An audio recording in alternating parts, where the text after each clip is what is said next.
Morning, Rabotai. There's an interesting question whether or not it's permissible to use a thermometer on Shabbat. Now, again, we're obviously not speaking about an electric digital thermometer. Those are asur, besides for very, very extenuating circumstances.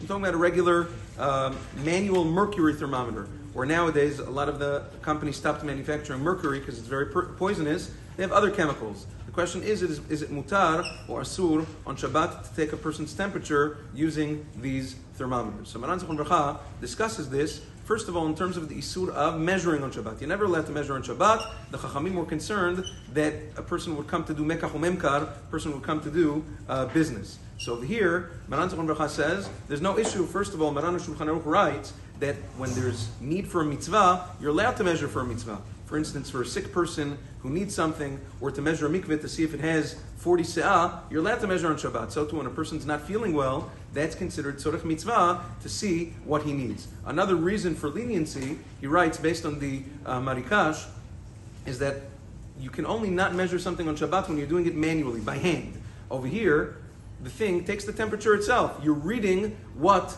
the measurement that the tool took. Therefore, that's not asur on Shabbat. Based on that, same idea over here would be mutar. Agon of Moshe Feinstein, Rav Shlomo Zalman Auerbach, and others concurred that it is permissible to use such a thermometer on Shabbat.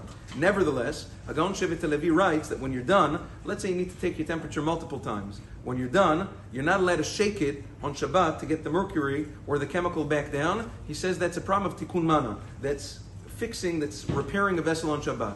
Maran Zichron Bracha, as well as the Tzitz Eliezer and others, disagree with that also. He says that's a very simple thing that is done in general a few times during the day, and anything that is usually done on a constant basis, says the Magen Avraham, is not considered an issue of tikkun mana, and therefore the halacha is you're allowed to even shake it on Shabbat if you need to retake the temperature. Have a wonderful day.